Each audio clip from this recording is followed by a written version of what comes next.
So I want to welcome everybody. Thanks for coming. I see that we have some of our familiar faces here that we've seen that have been coming on a kind of regular basis. This is the fourth and last right now in our series, but I see some new faces, which is, I say faces, they're really just names to me because I can't see your faces. I wish I could. And so I want to welcome you guys all. Always have to give a good shout out to Beaver County Behavioral Health, who sponsored these webinars, the four webinars, and they are looking into maybe having some more, maybe not as frequently. And things are changing, as you guys, everyone probably heard, we're becoming a yellow county next week. And so things are going to start to look a little bit different anyway. But we still think it might be a good idea just to give you a little breather here and there to make sure you know what's going on in the community. And also just to give you a little bit of fun and laugh a little bit, which is always our goal too. It is, last week was National Mental Health Awareness Week, and it wasn't, we didn't get to do all the activities in the community that we wanted to, which is unfortunate.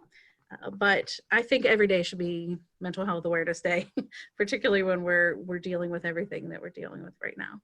So thanks to Beaver County Behavioral Health, thanks to Jen and Kim over there at Education Training Consultants. Thanks to all the guest hosts. We had Steve Cooley from down at the jail. We had Jack Manning, one of our commissioners. We had Kate Lowry from Beaver County Drug and Alcohol. And today we have another really fantastic person. The first time I met her, I just knew we were bonded for life somehow, probably. So today, our guest host is Marie Timpano. She is the executive director at the Cornerstone of Beaver County, and she has been in that position since 2017. She is, her alma maters are Slippery Rock and CMU. She has a bachelor's in social work, so we're a little connected there, although I'm not a social worker, I'm a counselor, but you know, similar. And she has her master's in public management. She's been in the field for 30 years and has a beautiful little family. She's also a musician, which is why when I thought of the topic for today, including a little bit about music, she's the first person I thought of because she really has a love for that, and it's really important. So here she is. Welcome her. Hi, Marie. Hi, guys. Hi, Jill. Thanks for having me. I feel so honored to be like all those co-hosts that you had. I'm nervous. Yeah. Well, and if you remember now, I wanted you to be the first because I wanted the first session to be as lighthearted as we could. And you're just a fun person to talk to. Didn't work out. We couldn't get the timing, and that made sense. And Steve Cooley, I have to say, jumped in and was pretty funny with his props. He had props, Marie. He had these. Oh, man. No pressure. One was a thumbs up sign that he would hold up if I said something he liked. One was Bob Newhart that said, "Stop it," that he'd hold up if said something I didn't like. So it was fun, but I'm glad we got you here today. Appreciate it. Honored to be a part of it. What we want to talk about today is a couple things. We want to talk about home life, which looks really different today than it did. I say really different. It just looks different. I don't know if it looks really different. For some people it does. Some people it looks just slightly different. So we want to talk about what home life is like now in the pandemic and how that might be starting to change and how we're going to handle that. And then also a really important topic of homelessness, which is something that you focus on pretty often. And then we're going to talk about the healing power of music.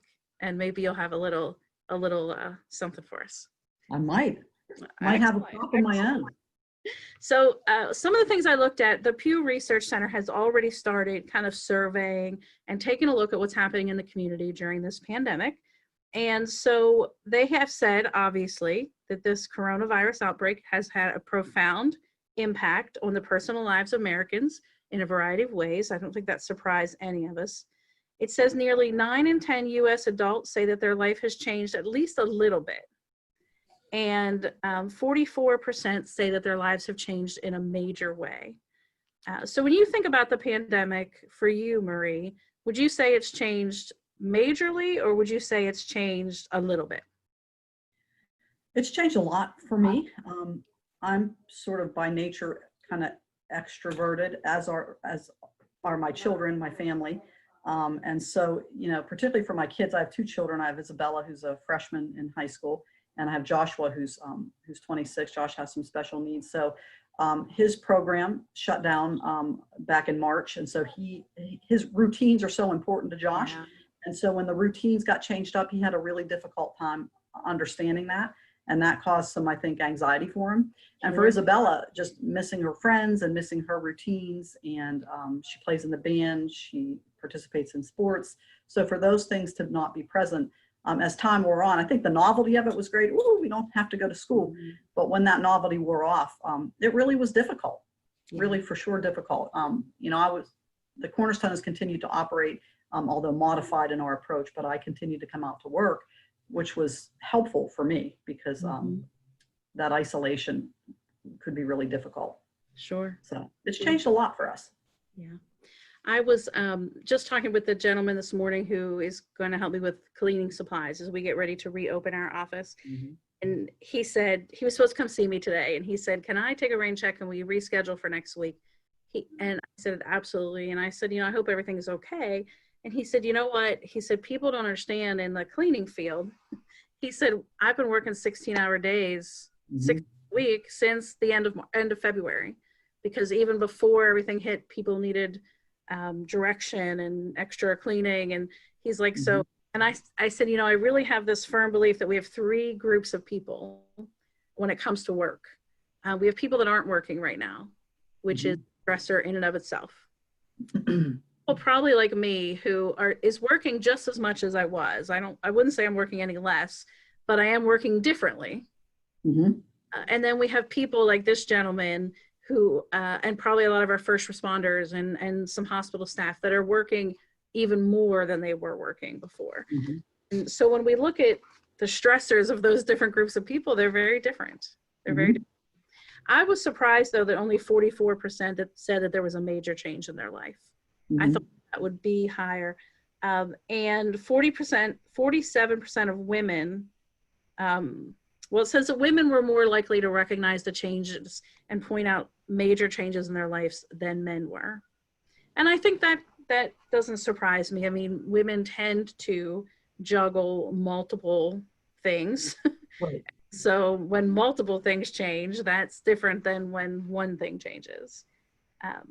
And then 33% of Americans say that someone in their household has either lost a job or took a pay cut because of the virus, which I think is tough. The economy and those types of things.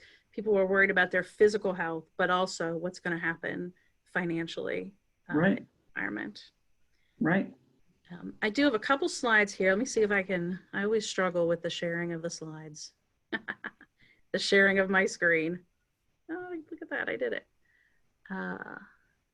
Oh, who was that? Who is that? Yeah, actually, there's Marie. Look, there's Marie. There's your little picture you sent me. Okay, but this is what I wanted to show right now. It said more Americans feel comfortable visiting a close friend, family member than going to restaurants or parties. And that makes sense to me, that more people would feel comfortable just being with family and expanding our circles a little bit rather than expanding a huge amount. This is the one though, and I'm curious to see what you say, Marie, that intrigued me. It said about 1/3 of adults with young children say handling childcare responsibilities has been difficult. When they say young children, they're talking about children the age 12 and under.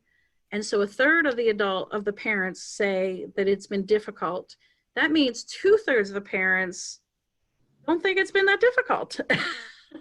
What do you think about that, Marie? Well, I mean, my daughter's just turned 15 in April, and so first of all, it was the whole technology thing, which is stressful in and of itself, and everybody trying to get into the Wi-Fi and all that, the internet. But certain classes, because the different districts were handling that differently. Right. And like her math homework, which is always a stressor for me, because in my life, the worst subject, math. And so when Belle needed help with math and things, and so, she needed assistance, and there wasn't the reaching out to friends or supporting in that way. I mean, although they were doing it virtually. So she really struggled with that, and, setting her own schedule and being responsible to get online and dealing with things and procrastinating in some cases. And so for me, that was stressful, because you're juggling everything that you normally have. There were some other things happening in our home, during the course of this time as well. And so just trying to manage that and help her and manage work, which really did get kind of more complex and busier during this time as well. I found it stressful. Now I have friends with smaller little kids, and they friends and some of my team here at the Cornerstone, they thought this was great. They were able to spend time with their children and bond with their children in a different way. So I think it just all sort of depended. But I think overall, most of us parents who were trying to work with that education piece, not that we didn't respect teachers. I think we all do respect the job that they do, but we have a whole new respect for what they deal with, for sure. I think so too.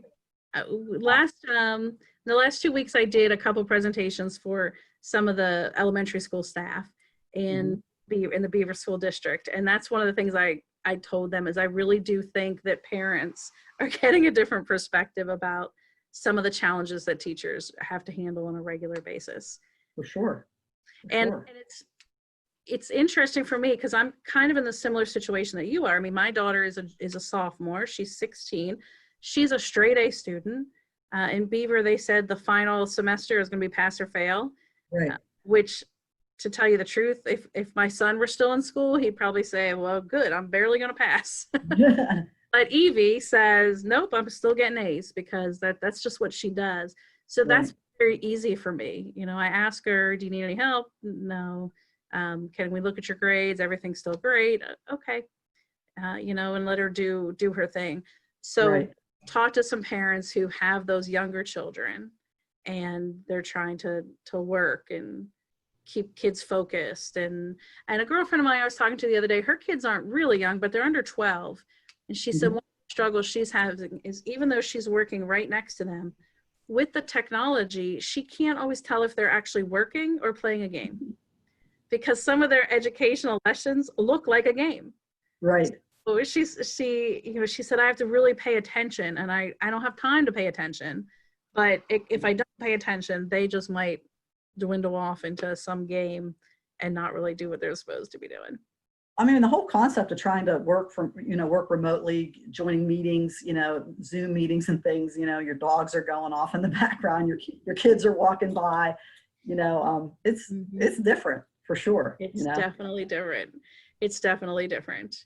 And then my daughter, earlier in the school year, right before the holidays, she said, I think I might want to go to cyber school next year. And she said, I heard I can take college courses in advance, and she does work, and she likes working. And she said I could work more hours, and I said, well, we can consider that. And this experience, I said, well, what are you thinking about that now? She's like, I don't want to do it. Right. She really she misses, like you said, with your daughter, that social connection. Right. Just being able to see people's faces. Right. And so don't you think there's sort of two sides to it? In one way, I think we've learned as organizations and companies across the country that there are different ways that we can do this. When you start to think about when we first were confronted with this and we started to think about, we have to prepare in the event that we have to work remotely. How do you do that? So we're a human service organization. Everything we do is about serving individuals and helping people and reaching out and dealing with people. Right. And so I panicked. I thought, this is never going to work. But then you start to, the team comes together. We start to think about ways that we can do it. We try to get the word out to people so that they know how that we're doing it, so they can still access us. So on one side, I think we learned that there's other ways that we can do that.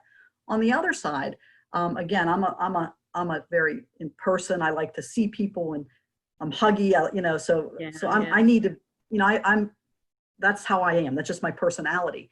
So I guess leading into this, especially with my kids who are always online and they're gaming and they're interacting socially in that way, I felt like we isolate. We don't have enough human interaction. And so now I'm sort of teetering on, is this good? Is this not good? Is there some in the middle of all of this? Is this going to make us more isolated as a society? And is that a good thing? Or is that going to be problematic and exacerbate some of the things that we're here today, the very things that we're here to talk about? So I've been thinking a lot about that and listening to what people think. I'd be interested in what the folks who are tuning in, I don't know if they have a way to let us know that, but I'm interested in what people think about that. Absolutely. People who are listening in can chat and let us know any thoughts they have or questions. And then there's also a question and answer part down there that we can we can take a look at it. And Jen usually kind of helps coordinate that so that we don't, because you and I can get lost talking and Absolutely. Like we're having coffee at Panera or something. But I think you're right. I think, the other thing I noticed too was I went to the grocery store the other day with my mask, and I noticed that I didn't make eye contact with people anywhere. Like I'm usually a pretty friendly person, like, hey, here I am at the grocery store, and not talking to everyone, but a little bit of eye contact when you pass someone, excuse me, can you get me that thing off of a high shelf? And I noticed that so I thought that through, and I think what's happening to us is I don't want to make eye contact because I can't then see what the rest of your face is doing. Correct.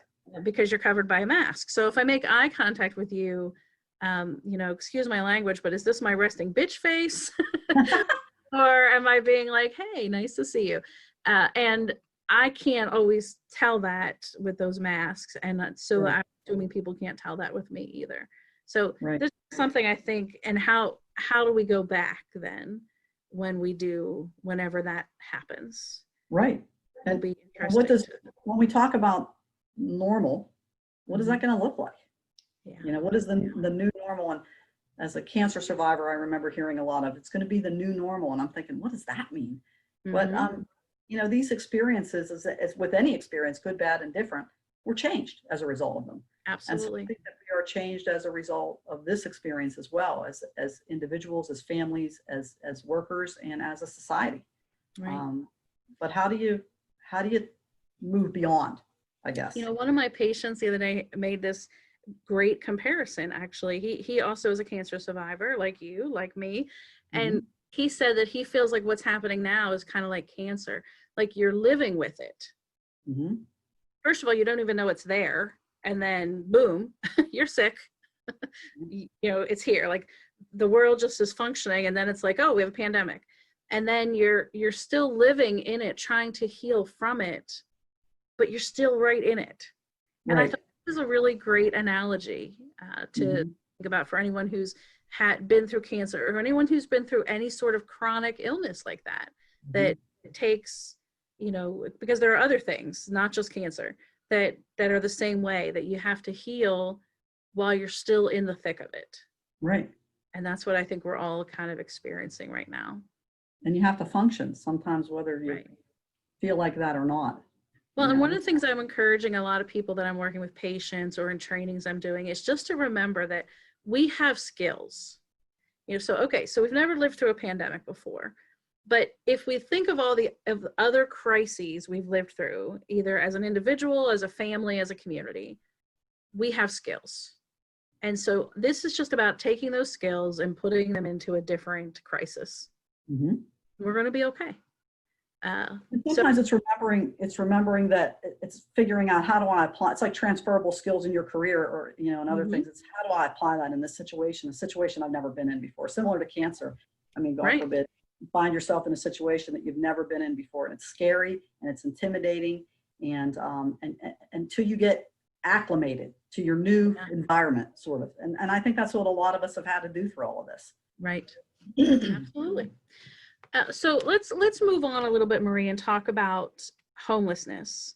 So in the big picture, I found this to be a really interesting quote. It said, "Shelter in place is impossible if you can't afford a home." And I think that's so important, that some of us really take that for granted. Like, okay, so we have to stay home. Big deal. I have heat, I have air conditioning, I have food, I have comfort.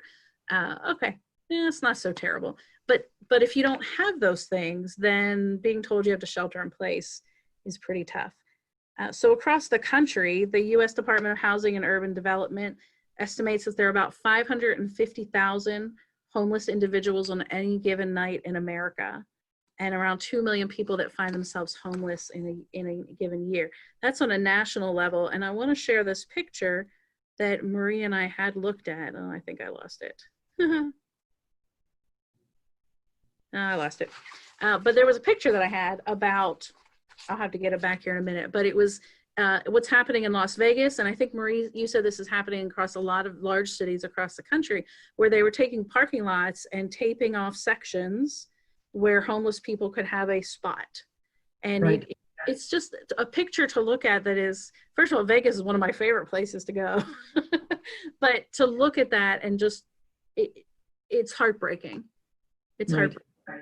And I think I was sharing with you that I was talking a couple of weeks ago to a friend out in Arizona, and he was talking about 7,000 or 8,000 individuals homeless, and out there, you know, the heat is just 105, 100. I mean, in Phoenix, just incredible. But I think as you and I were talking the other day, and we talked the homeless coalition and the homeless um, group of individuals in Beaver County that are supporting, and there are many organizations, lots of great things that happen here in Beaver County. But homelessness looks really different in Beaver County. And a lot of people double up. So people say, well, we don't have a homeless problem in Beaver County, you know, which isn't accurate. It looks a little different. You know, folks double up, which makes them precariously housed. Or, you know, we had up until last June, July, we had Crossroads Men's Shelter, which is now not operational, but still looking for how it can become operational. And we are seriously missing that resource in our community. Because there were a number of individuals who would be in that space, safe haven, overnight. So it looks a little different in Beaver County, but when the pandemic hit, as you said, sheltering in place is hard if you don't have a place to shelter in. And so what happened is, and we and many of my partners in trying to serve individuals who are encountering a housing crisis, we started to see folks through soup kitchens, and I got to give a shout out to the police departments, the chiefs of police, Chief DeLuca here in Beaver Falls, who reached out to all the chiefs of police, because we started to think about who's going to see folks that might be out there. And you may be seeing folks who didn't engage in systems before. And I get that. I mean, my history and growing up, which led me to my career, early on put you at a not trusting of systems. And so what we ended up seeing were individuals who otherwise may not have come out and sought assistance. But when this happened, they were scared, or they were encountering soup kitchens, or the police were encountering them. And that's how we were able to touch base and have some outreach to individuals who really had nowhere to go. And so for 8 or 10 weeks now, thanks to the Community Development Corporation, the county commissioners, Beaver County Behavioral Health, the Staunton Farms Foundation, and others who have provided us financial support, and we cannot say thank you enough for that.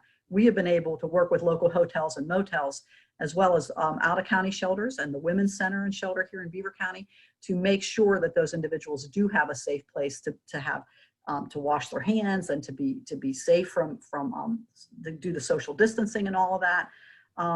You know, we're seeing women, men, children. And it's been a costly experience to support that over this length of time, not knowing when that might end. But again, we've been fortunate to work with our partners on capturing individuals and being able to outreach to them. But it's been an interesting experience. And I guess I didn't think about that coming into it, that we would see actually more, and in most cases, more complex situations. Right. I'm glad.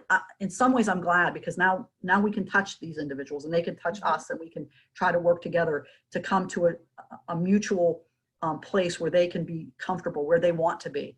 And maybe they can then have some faith and some trust in some systems moving forward. Yeah. You know, one of the things you said early on there, Marie, is how some people think we don't have a homelessness issue in Beaver County. And I think it is hidden.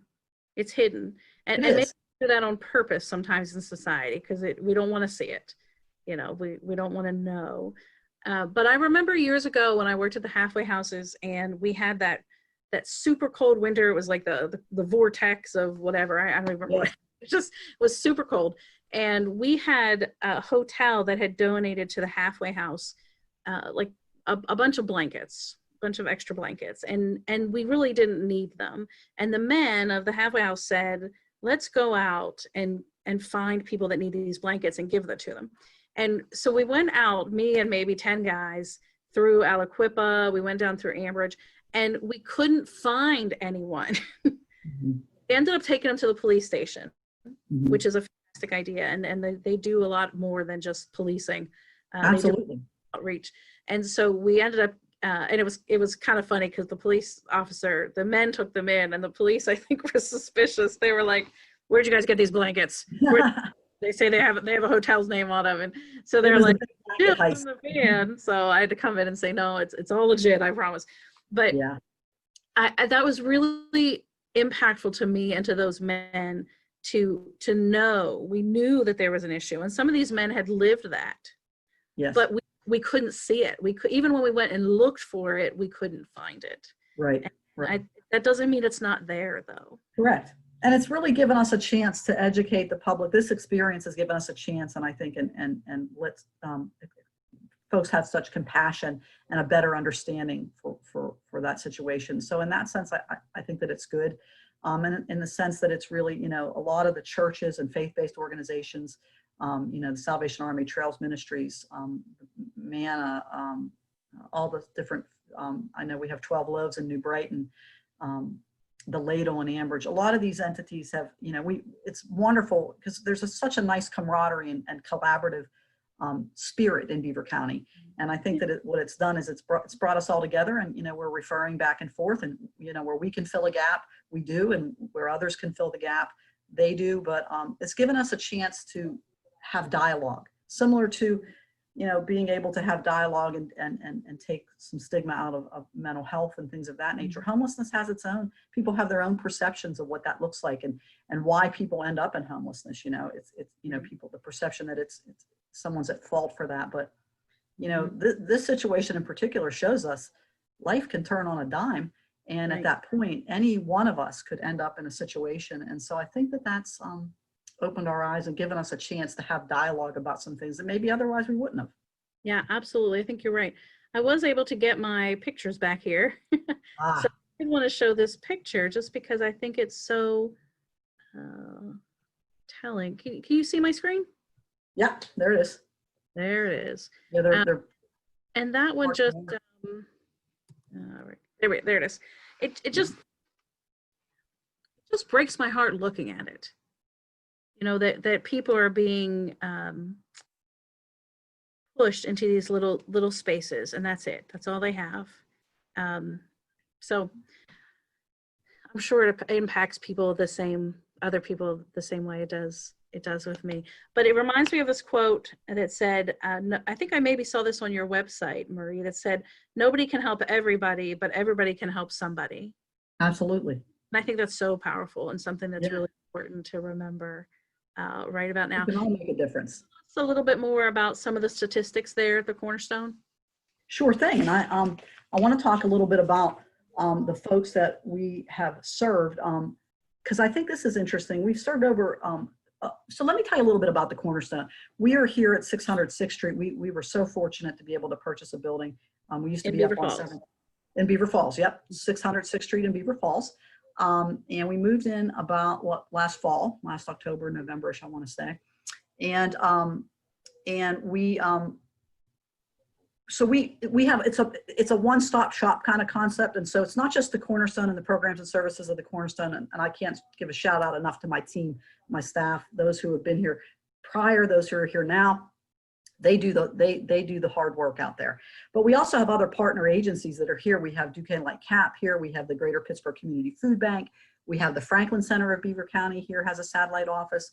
We have Beaver County's Homeless Management Information System, where all that data goes into, which enables me to pull those numbers and give you some statistics here. We have Dina Civittoni, who's the Continuum of Care Coordinator for Beaver County.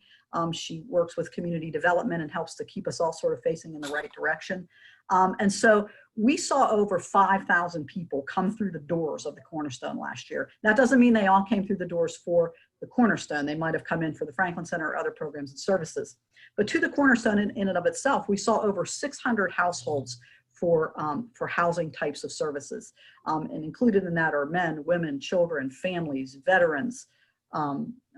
We work with CYS. We have CYS families. Over 1,200 individuals came in to the Cornerstone for some sort of housing related crisis. Amazing. For over 480 of those were children under the age of 17. So when you think about people facing a housing crisis and what that looks like post-pandemic is going to be interesting as well. But when you think about this, these are families, these are our friends, our neighbors, our sisters, our brothers, ourselves in some cases this could come from. But we So individuals who come to the Cornerstone typically have they're either behind on rent, or they've been served an eviction, or they are literally street homeless. And so we've been working with out of county shelters. If you've read some of the articles prior to all this stuff happening, some of the out of county shelters have been supporting us, particularly the City Rescue Mission in Newcastle has been very supportive of us. We were able through the county to hire a driver to get people back and forth to different places. All of that changed when the pandemic hit, because we were not crossing county lines, etc. So 480 of those were kids, and there were more than 31 who were 65 plus. So I don't know if people think about seniors in that situation. And so we work with the Area Agency on Aging and some other providers out there, but yeah, Marie, if I can jump in there, we did have someone who said, wondering if you'll address our age 70 and older population that are extra isolated. So absolutely touching some of those, that for population sure already. And I know, like, the Mental Health Association has extended their warm line hours.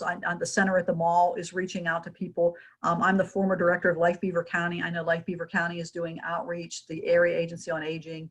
We are seeing there's some different kind of complexities that come along with serving an older population. They may have mobility issues, they may have health issues, and things of that nature. Certainly we're seeing the impact that this situation has had in our long-term care facilities.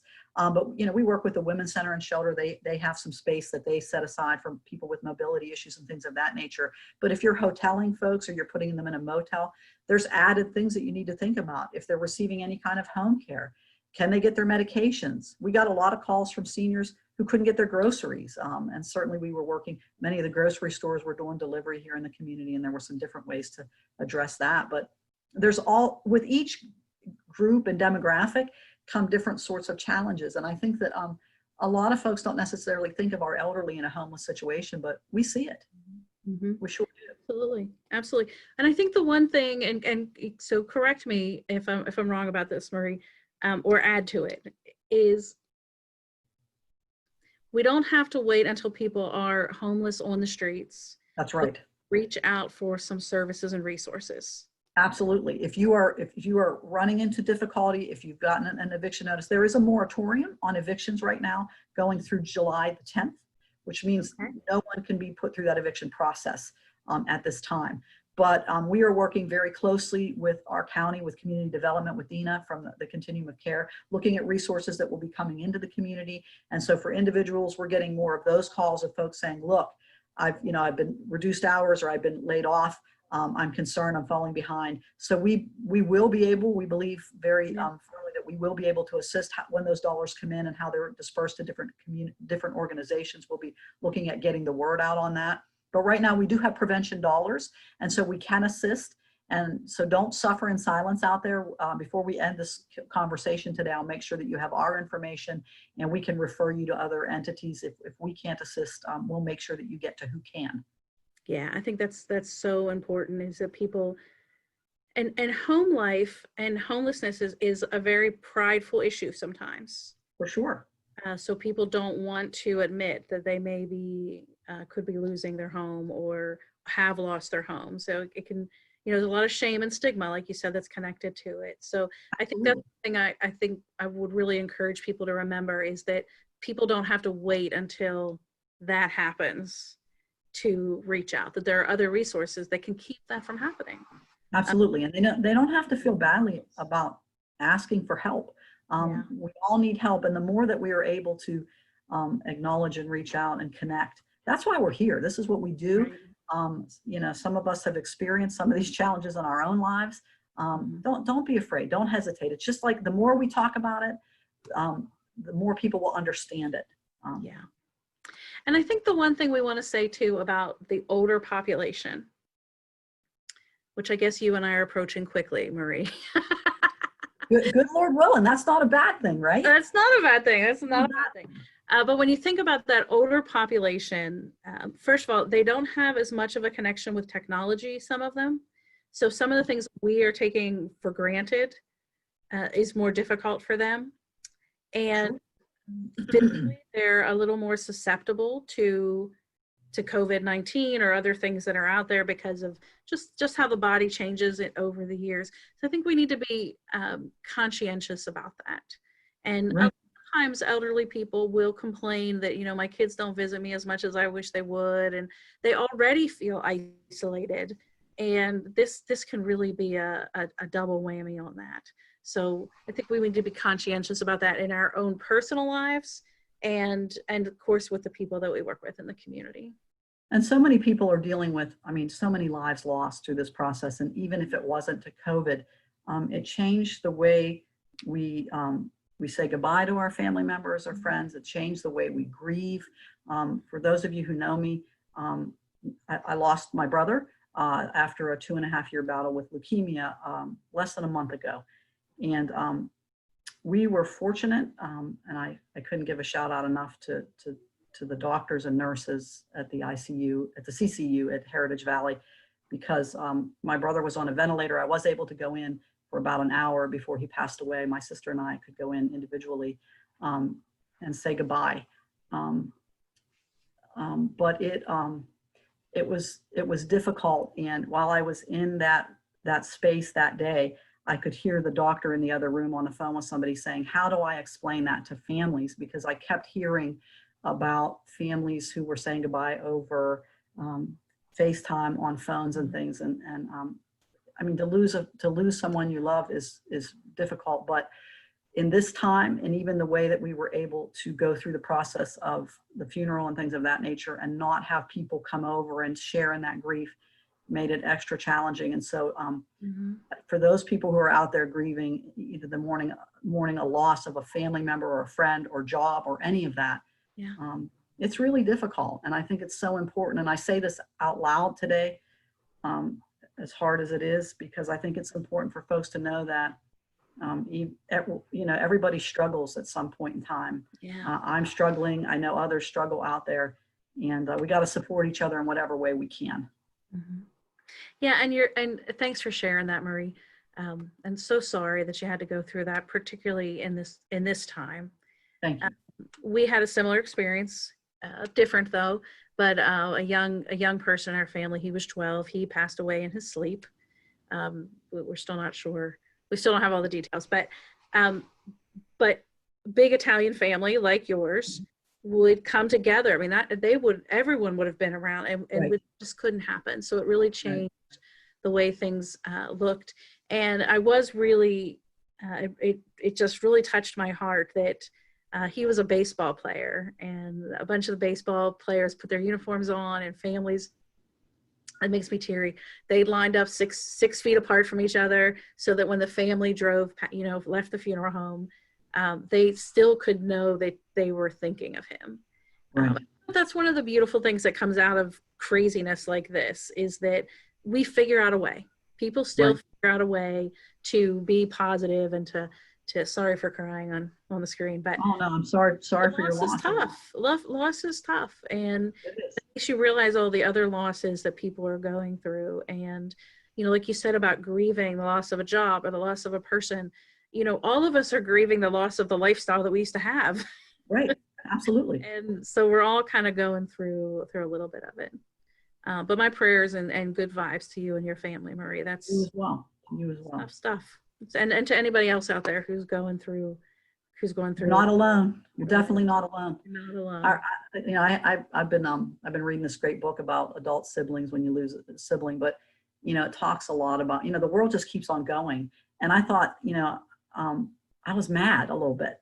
I was mad that how can this world keep on going? Don't they know people are suffering?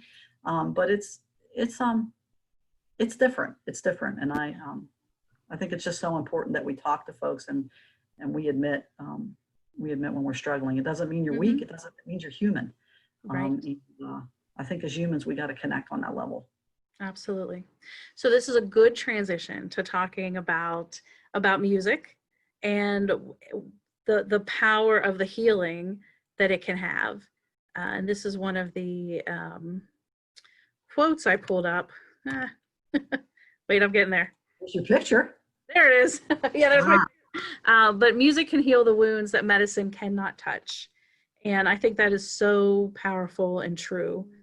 for us to remember. So here's a couple quick things about music, and we're going to talk about your experience with music, because what I failed to tell everyone is that Marie is in a band. She's like a rock and roller. She's in a band called the Hoot Owls. She's been their drummer and a backup singer too, huh? Yeah, I Cool. get to sing lead sometimes. I'm the Yeah. drummer.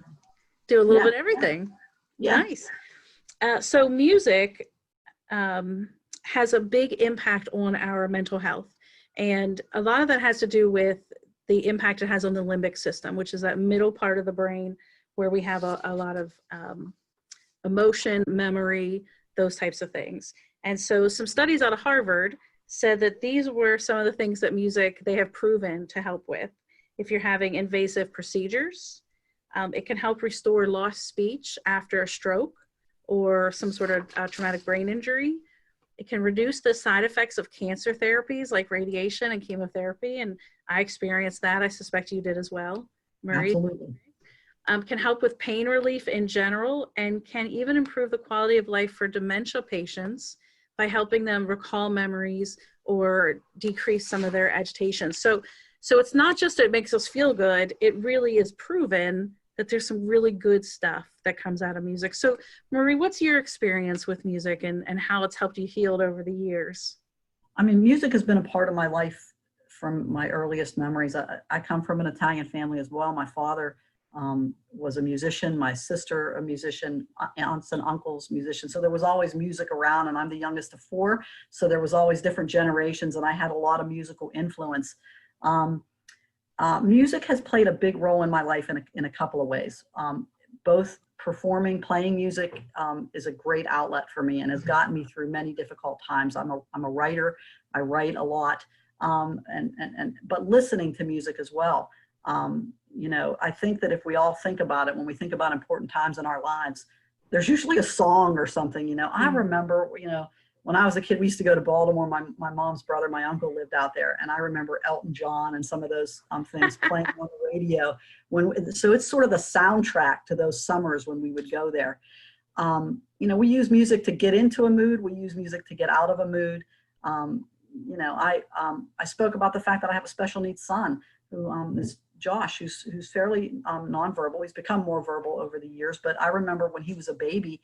One of the ways to get him to respond in any way, I had these shakers, and I was playing in a band at that time, and I have a picture of me sitting behind my drum kit with my son on my lap, and he had this shaker, and you can see life in his little eyes and things. And to this day, if music starts to play, no matter where Josh is, he's going to start rocking to it because it just speaks to him. And in working, I had the pleasure of working years ago at a small assisted living personal care home in Wilkinsburg. I remember a lady, Annie was her name, and Annie was very far along in a dementia journey. But when music would come on, Annie knew every word to every song. And even though I was 8 months pregnant, when we were dancing out there, if Annie was around, your dance card was full. And it just would evoke life in her, and whatever that activated in her brain, as you were discussing previously, it connected with her. Mm-hmm. And so the connectivity of music, I think, has been an important thread in my life and got me through really difficult times. Yeah. Well, and I think as a therapist too, I'm not a music therapist, but one of the types of therapy I'm trained in is called EMDR. It's eye movement desensitization and reprocessing. Mm-hmm. And it's proven to help particularly with trauma and kind of some of those beliefs that get lodged in that limbic system where music also impacts us. And the basis to EMDR is what we call bilateral stimulation. So it's just back and forth, back and forth. And what do you do when you hear a good song? You tap your foot, you move back and forth, you rock it out like Josh does. So that's the base. That's the basis, I think, for some of that healing power that we don't always need to go to a therapist to get that. We can get some of that from our own. And it does go the other way. There's a song that came out by Tim McGraw called, I think it was called Mama's House. It's a country song, obviously.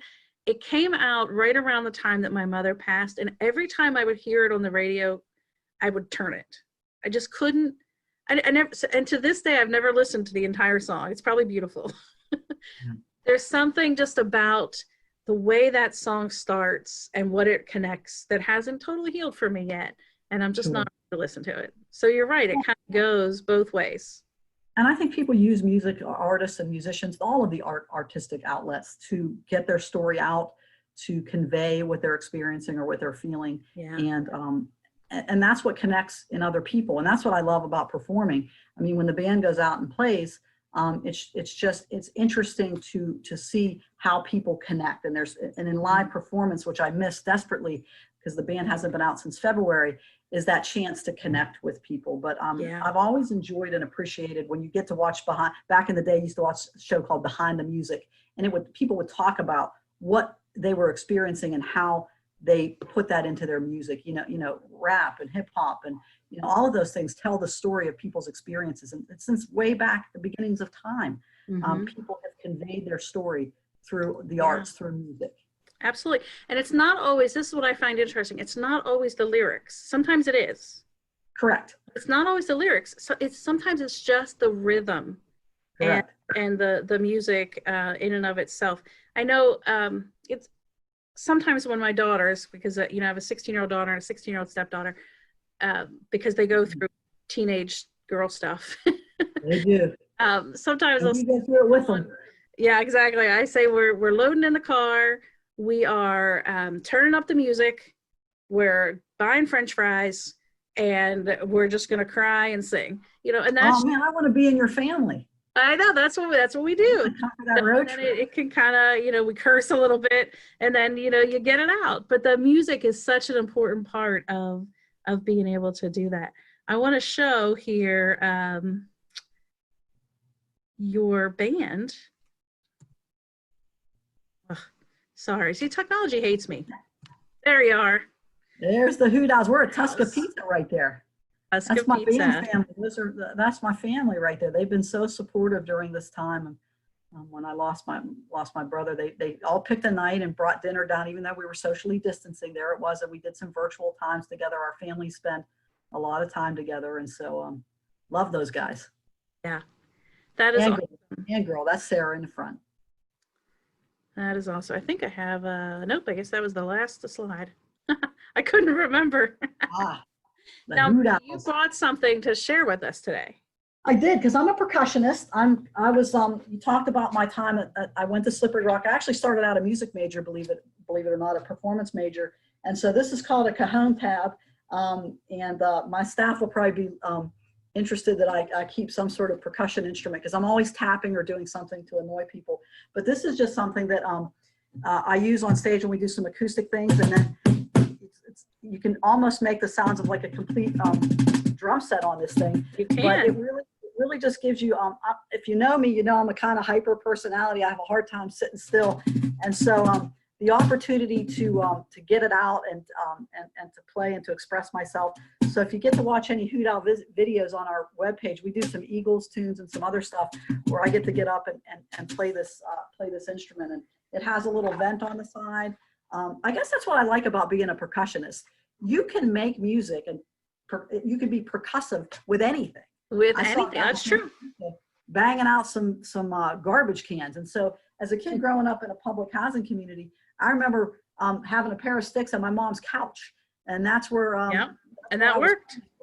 That worked, absolutely. So if you're out there and you want to drum circles, very healing. But this is called a cajon tab, and it's a lot of fun. And I enjoy playing it and enjoy. You gonna play something for us? Well, I mean, it's kind of hard back here because I got to stand up a little bit.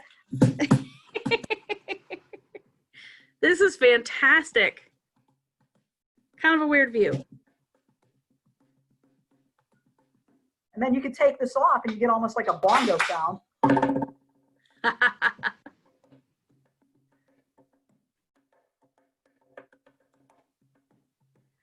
That is awesome, Marie. So that's what you get to do. You get to express yourself and get it out a little bit. And I think that's so important, Jill, I think, for people to have an opportunity to get it out. You know what I mean? Absolutely. Especially we're isolated right now. Yeah. I write during good times of my life. I write during troubling times of my life. But music has been a good friend to me. The community that I grew up in, I wasn't a great student. I'll tell you, music really saved my life. And I have music to thank for where I am today, because I couldn't get into colleges. I wasn't, not because I'm stupid, but because I was a troubled kid. I mean, I came from a troubled environment. I didn't apply myself. Long story short, the only way I got into college, thank you to Slippery Rock and Blaise Scarnati, who is now deceased, and President Abersold, who saw something in me and allowed me into the music school and into the university. And eventually I ended up a social worker, but music was the ticket. You know, I could get into music schools. I couldn't get into colleges.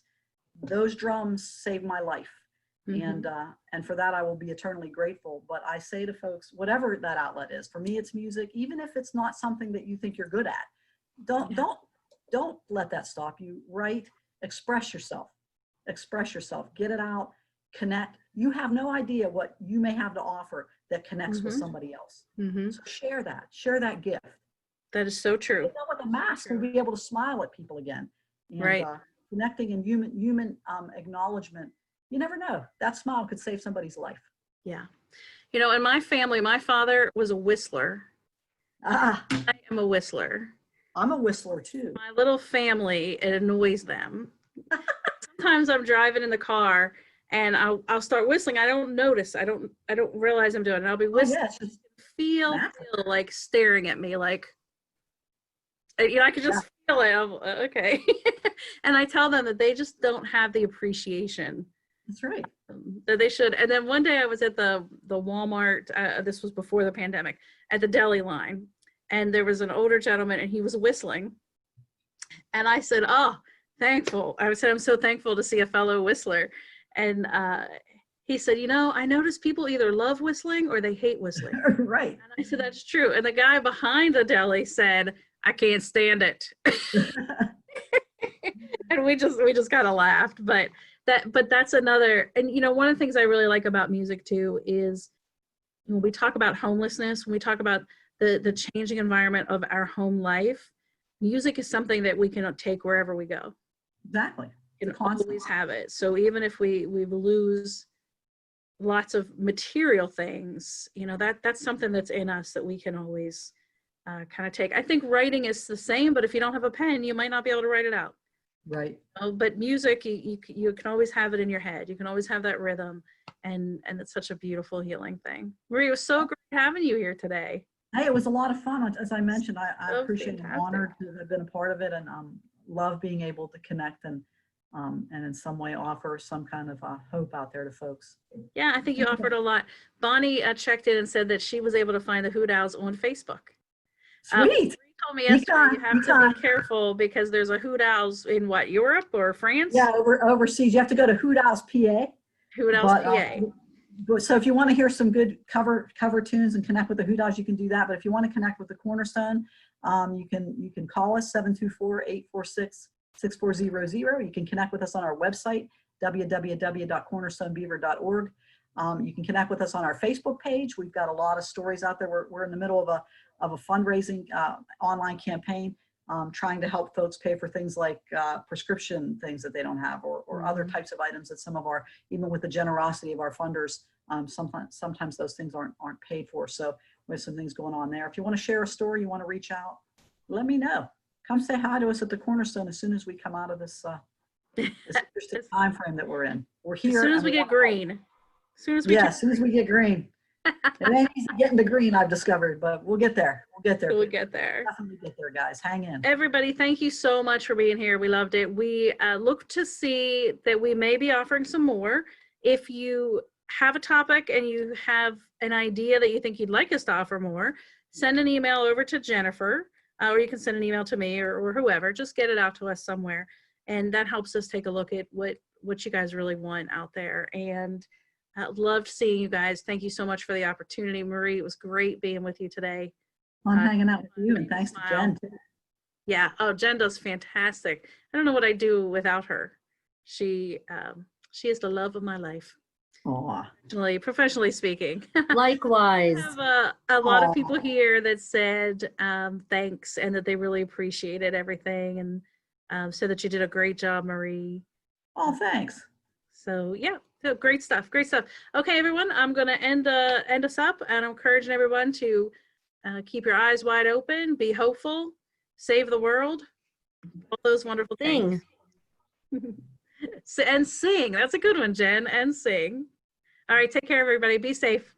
Bye, guys.